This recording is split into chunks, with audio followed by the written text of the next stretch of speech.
अस्सलाम वालेकुम। आज हम बात करेंगे कि ज़हानतें कितनी किस्म की होती हैं और ये मुख्तलिफ़ किस्म की ज़हानतें रखने वाले जो लोग होते हैं ये किस किस प्रोफेशन में होते हैं। शुरू में ये समझा जाता था कि कोई एक बंदा जिसको किसी एक ज़ुबान के ऊपर अबूर हासिल है, अगर वो कोई ज़ुबान जो है वो लिख सकता है, बोल सकता है, तो उसको ज़हीन समझा जाता था। मिसाल के तौर पे अगर कोई इंग्लिश जो है वो अच्छी बोल और लिख सकता था, समझ सकता था। एक सऊदी अरब में रहने वाला अगर एक अरबी जो है वो बहुत अच्छी बोल और लिख सकता था। इसी तरह से फ्रांस में रहने वाला फ़्रेंच और जर्मनी में रहने वाला अगर जर्मन जो है वो अच्छी ज़ुबान समझ सकता था, बोल लिख सकता था, तो उसको ज़हीन समझा जाता था। शुरू में आपने देखा होगा कि जो देहात होते थे, गाँव होते थे, तो वहाँ पे गाँव में कोई 1-2 बंदे ही पढ़े लिखे होते थे, तो कोई लेटर अगर कहीं से आता था, कोई ख़त आता था, तो वो सारे पढ़ नहीं सकते थे। तो जिस बंदे से बुलवाया जाता था, जो ज़ुबान को समझता था, उसी से वो पढ़ाया जाता था और उसी से उसका जवाब भी तहरीर करवाया जाता था। इसका मतलब ये हुआ कि वो उस दौर में इंतहाई ज़हीन तरीन बंदा होता था। यानी ज़हानत को इस बात से मापा जाता था कि कोई बंदा जो है वो किसी ज़बान को कितना समझता है। लेकिन वक्त गुज़रने के साथ साथ लोगों ने कहा कि ठीक है, एक बंदा तो जो ज़ुबान समझता है वो ज़हीन होता है, लेकिन इसके अलावा जो बंदा साइंस के मज़ामीन को समझता है, साइंस के अलूम को समझता है, वो बंदा ज़हीन होता है। यानी जिसको जितने भी साइंसी अलूम हैं, फ़िज़िक्स है, केमिस्ट्री है, बायोलॉजी और इससे रिलेटेड जितने भी और भी साइंसी अलूम हैं, अगर वो उनको समझता है तो उसको ज़हीन कहा जाने लगा। तो बहुत पुरानी बात नहीं, अगर आप 25-30 साल पहले देखें तो ये साइंस का जो मज़मून होता था ये बड़े कम लोग पढ़ते थे। मुझे आज भी याद है कि जब मैं एफएससी में था तो उस वक्त हमारी क्लास में टोटल जो स्टूडेंट्स थे वो 127 थे और सिर्फ 5 बच्चों ने जो है वो साइंस रखी हुई थी। और उस वक्त ये समझा जाता था कि जो साइंस जिसने रखी हुई है वो बहुत ही ज़हीन तरीन जो हैं वो बच्चे होते हैं, बहुत ज़हीन लोग होते हैं। तो उस वक्त कॉन्सेप्ट भी ये था कि साइंस को वड्डी साइंस और निक्की साइंस ही कहा जाता था। यानी लोगों को इतना इसके बारे में इन इल्म का पता नहीं था। यही कहा जाता था कि जो साइंस पढ़ने वाले बच्चे हैं वो बड़े ज़हीन होते हैं। तो एक मयार रहा कि जो साइंस के मज़ामीन समझ सकते हैं वो बड़े ज़हीन हैं। लेकिन इस सदी का जब आगाज़ हुआ तो फिर ये माना जाने लगा कि नहीं, ये ठीक है कि ये दो जहानतें हैं। यानी जो पहली जहानत है ये लिंग्विस्टिक टाइप है, यानी जो मुख्तलिफ़ ज़बानें जो हैं वो अच्छी समझ सकते हैं, लिख सकते हैं और बोल सकते हैं, तो वो ज़हीन लोग होते हैं। और जो दूसरी टाइप थी जहानत की वो लॉजिकल लोग होते हैं, यानी जो साइंस के मज़ामीन को अच्छी तरह से समझ सकते हैं, वो ज़हीन लोग होते हैं। लेकिन इस सदी के आगाज़ में ये बात सामने आई कि नहीं, ये दो टाइप के लोग भी सिर्फ ज़हीन नहीं होते, इसके अलावा भी 7 किस्म के लोग, 7 टाइप्स हैं जो ज़हीन लोगों की होती हैं। हम उनको भी ज़हीन ही कहेंगे। तीसरी जो टाइप थी ज़हीन लोगों की वो नेचुरलिस्ट लोग थे। तो इस बात की तहकीक हुई कि जितने भी ये नेचर से मोहब्बत करने वाले लोग हैं, मिसाल के तौर पे ये जो जितने भी पेट लवर्स होते हैं, जितने भी फार्मिंग में जाते हैं, जितने भी फ़ोटोग्राफ़र्स होते हैं, जितने भी नेचर से मोहब्बत करने वाले लोग हैं, ये भी सारे ज़हीन लोग होते हैं। क्योंकि देखें, एक जो बागबानी करने वाला है, जो पौधों की केयर करने वाला है या एक फार्मिंग करने वाला है, तो वो भी बड़ा ज़हीन है। अगर वो उन उसको अगर उन चीज़ों का पता नहीं है कि वो किस तरह से फार्मिंग करनी है, तो ज़ाहिर है वो अच्छा अनाज तो नहीं उगा सकते। इसी तरह से एक नेचर से मोहब्बत करने वाला जो है वही समझ सकता है कि इस नेचर की खूबसूरती क्या है। हर बंदे को ये चीज़ अट्रैक्ट नहीं करती। इसी तरह से एक फ़ोटोग्राफ़र जो है वो नेचर को अगर समझता है, उसको ये पता होता है कि लाइट जो है सुबह के वक्त कैसी होगी, शाम के वक्त कैसी होगी, किस वक्त जो है वो एक तस्वीर अच्छी बन सकती है, तस्वीर का फ्रेम कब अच्छा होगा तो तब वो तस्वीर अच्छी होगी, तो तभी वो उन चीज़ों को समझ सकता है। और ये हर बंदा इन चीज़ों को नहीं समझ सकता। तो ये जितने भी पेट लवर्स होते हैं ये भी सारे नेचुरलिस्ट होते हैं। देखें, जो जानवर होते हैं इनकी ज़ाहिर एक ज़ुबान होती है। मिसाल के तौर पे बिल्ली है, कुत्ता है, ये अपनी ज़ुबान में जब बोलते हैं तो हर बंदा इनकी ज़ुबान को नहीं समझ सकता। अगर घर में किसी ने कोई और पेट जैसे तोता किसी ने पाल रखा है तो हर बंदा तो उसकी ज़ुबान को नहीं समझेगा, लेकिन जिसने रखा हुआ होता है, आप देखें कि जब उस तोते को या बिल्ली को भूख लगती है या परिंदों को भूख लगती है तो उनकी मुख्तलिफ़ आवाज़ों से वो उनको पहचान लेते हैं कि अब इनको क्या चाहिए। तो जितने ये पेट लवर्स होते हैं ये भी बेसिकली नेचुरलिस्ट लोग होते हैं, ज़हीन लोग होते हैं। हर बंदा जो है वो नेचुरलिस्ट नहीं हो सकता। इसी तरह से जो ज़हीन लोगों की एक और टाइप है वो म्यूज़िक से रिलेटेड है, यानी जो म्यूज़िक को बहुत अच्छी तरह से अंडरस्टैंड कर लेते हैं, ये भी बड़े ज़हीन लोग होते हैं। अब देखें कि जब म्यूज़िक जो होता है, जैसे जो म्यूज़िक आम तौर पे ये जो सुर होते हैं, कहा जाता है कि ये जो परिंदों की आवाज़ें होती हैं इन्हीं से ही ये सुर जो हैं वो बनाए गए हैं। तो ये जितने भी सुर होते हैं, जब म्यूज़िक बज रहा होता है तो उस म्यूज़िक की जो भी लाइट सा भी म्यूज़िक होता है वो आम आदमी जो है वो उसको नहीं समझ सकता, यानी उसके सुर और ताल को नहीं समझ सकता। तो ये कहा जाता है कि एक जो म्यूज़िक का जो सुर है, अगर आपके दिल की ताल के साथ उसका मिलाप नहीं होता तो आप उसको समझ नहीं सकते। यही वजह होती है कि कुछ लोग जब म्यूज़िक ऑन होता है तो उसको वो बहुत बुरा लग रहा होता है। वजह ये होती है कि वो ताल और मेल जो है वो कंप्लीट नहीं हो रहा होता, तो उनको म्यूज़िक अच्छा नहीं लगता। जिनको म्यूज़िक अच्छा लगता है, आप देखें कि उनको जितने भी उसके अंदर इंस्ट्रूमेंट यूज़ हो रहे होते हैं म्यूज़िक के, टिम्बर है, इसके अलावा से ढोलक है, या जो भी उसमें म्यूज़िक में इंस्ट्रूमेंट यूज़ हो रहे होते हैं, तो एक एक चीज़ का उनको पता होता है। लेकिन आम आदमी जो है वो उसको नहीं समझ सकता। आम तौर पर यही कहा जाता है कि जिसको ब्लड प्रेशर ज़्यादा होता है उसको म्यूज़िक तो बिल्कुल भी अच्छा नहीं लगता। इसी तरह से जो म्यूज़िक की पिच होती है, कहाँ पे उसको स्लो होना है, कहाँ पे उसको फास्ट होना है, कहाँ पे वो उसका भारीपन आना है, कहाँ पे हल्का, ये आम आदमी नहीं समझ सकता। ये म्यूज़िक को समझने वाले होते हैं, जो म्यूज़िक लवर्स होते हैं, वही इन चीज़ों को समझ सकते हैं।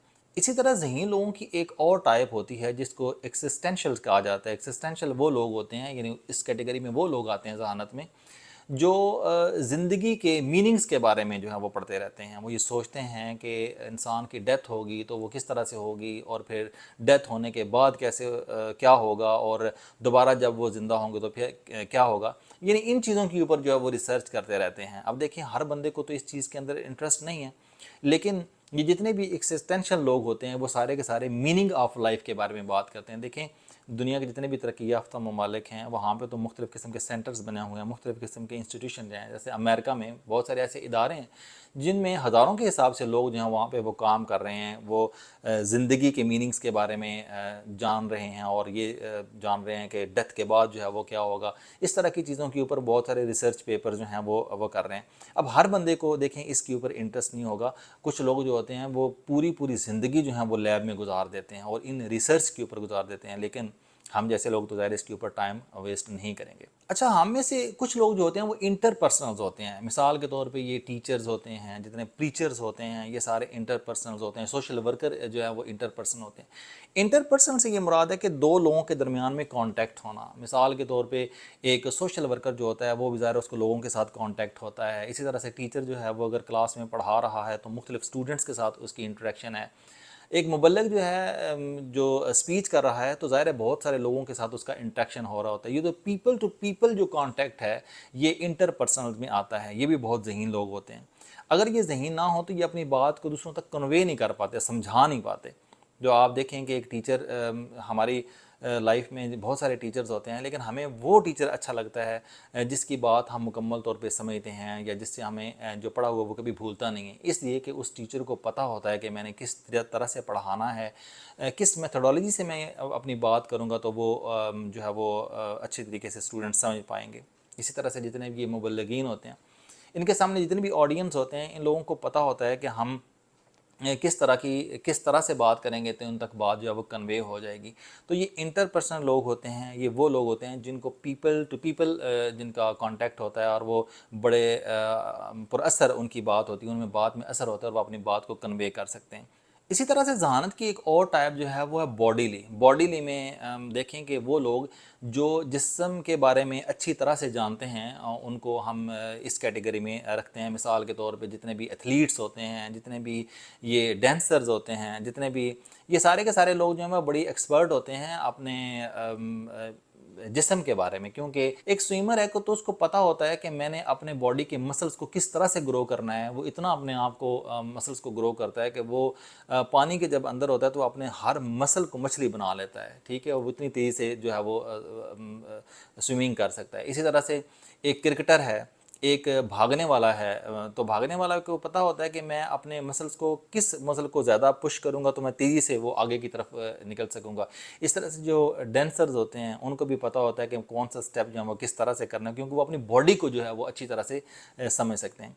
इस तरह से जितने सर्जन होते हैं, आप देखें कि जितने भी सर्जन हैं उनको अगर तमाम जिस्म के मसल्स का पता होगा तो वो उसको अच्छी तरह से ऑपरेट कर सकते हैं, क्योंकि वो बॉडी को बहुत अच्छी तरह से समझते हैं। हर इंसान जो है वो अच्छी तरह से नहीं समझ पाता। अब देखें जितने भी ये जिम करवाने वाले होते हैं, वो प्रैक्टिस मुख्तलिफ़ तरीक़ा से करवाते हैं। वो ये कहते हैं कि आप मुख्तलिफ़ किस्म के जो वेट होते हैं उनको किस डायरेक्शन में उठाएँगे तो तब आपका कौन सा मसल जो है वो ग्रो करेगा, वो बेहतर होगा। इसलिए कि उनको बॉडी के मसल्स का, सारी बॉडी का पता होता है, लेकिन आम आदमी को पता नहीं होता। तो ये भी एक ज़हानत की किस्म है, यानी जो अपनी बॉडी को अच्छे अंदाज़ से समझ सकते हैं, तमाम मसल्स को समझ सकते हैं, ये भी बहुत ज़हीन लोग होते हैं। हम में से कुछ लोग जो होते हैं वो इंट्रापर्सनल होते हैं। हमने पहले पढ़ा था इंटरपर्सनल, जो पीपल टू पीपल जिनका कांटेक्ट होता है और वो उनको अच्छी तरह से जानते हैं, समझते हैं। लेकिन ये वाली जो टाइप है 8वें नंबर पे, ये है इंट्रापर्सनल। इंट्रापर्सनल वो लोग होते हैं जो जिनका ताल्लुक दूसरों से होता है, यानी दूसरों की बात को वो समझ तो रहे होते हैं, लेकिन वो बॉडी टू बॉडी कांटेक्ट की बात नहीं कर रहे होते सामने बैठे हुए। बेसिकली वो अगले बंदे के माइंड को पढ़ रहे होते हैं कि इनके माइंड में क्या है। तो इस तरह के जो लोग होते हैं, वो हर बंदा जो है वो आप देखें कि दूसरों के बारे में इस तरह से नहीं सोचता कि ये बंदा क्या सोच रहा है।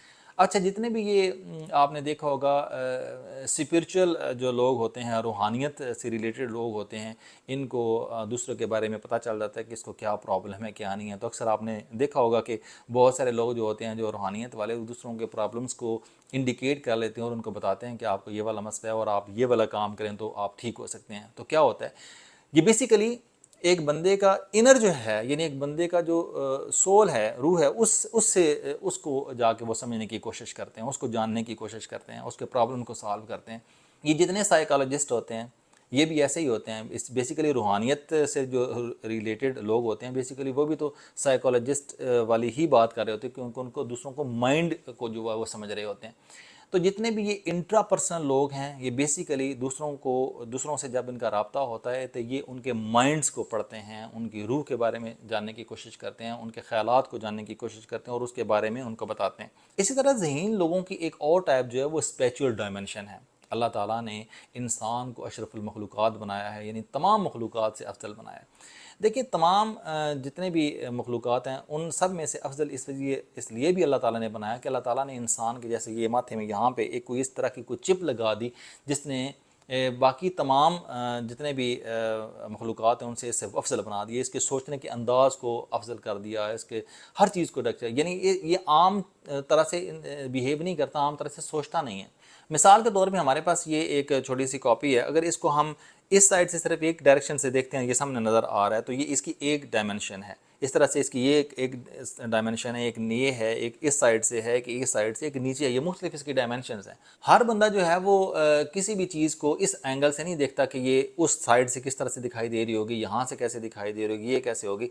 जैसे कि बाज़ लोग होते हैं वो पहाड़ के पीछे क्या हो रहा होता है उसके बारे में भी इमेजिनेशन करना शुरू कर देते हैं, जो उनको सामने दिखाई नहीं दे रहा होता उसके बारे में इमेजिनेशन शुरू कर देते हैं। तो ये जितने ये ग्राफिक डिज़ाइनर्स होते हैं, ये सारे लोग जो होते हैं, ये बेसिकली 3 डायमेंशंस लोग होते हैं, क्योंकि ये आम रूटीन से हट के जो है वो चीज़ों को देख रहे होते हैं और उनको समझ रहे होते हैं। तो ये जो ज़हानत की हमने 9 टाइप्स पढ़ी हैं, बेसिकली इन 9 टाइप्स के अंदर जो है जितने भी कोई जो भी किस कैटेगरी में भी फ़ाल करता है वो बेसिकली ज़हीन बंदा होता है। तो इसलिए जब भी हम दूसरों को जज करते हैं, देखते हैं, तो अगर ये सिर्फ कोई ज़ुबान नहीं बोल सकता या अच्छा लिख नहीं सकता, तो एक इंग्लिश जो है वो अगर अच्छी नहीं बोल सकता या समझ सकता, कोई फ्रेंच या उर्दू अच्छी नहीं बोल सकता, तो ये नहीं कहा जा सकता कि वो ज़हीन नहीं है। इस तरह से ज़रूरी नहीं है कि सारे साइंस पढ़ने वाले जो लोग हैं वही ज़हीन होते हैं, और ये भी ज़रूरी नहीं है कि अगर किसी को पौधों से प्यार नहीं है या फार्मिंग से प्यार नहीं है तो वो ज़हीन नहीं है। अल्लाह ताला ने इस कायनात के अंदर कोई भी इंसान ऐसा पैदा नहीं किया जिसके अंदर कोई ना कोई खूबी ना हो। कोई चीज़ इस कायनात के अंदर फजूल नहीं है। तो इन 9 कैटेगरीज़ में आप देखेंगे कि कोई ना कोई खूबी किसी न किसी इंसान के अंदर ज़रूर होती है। तो आज हमने ये इंटेलिजेंस की जो 9 टाइप्स हैं इसके बारे में आज पढ़ा। उम्मीद है कि आपको ये अच्छा लगा होगा। बहुत शुक्रिया।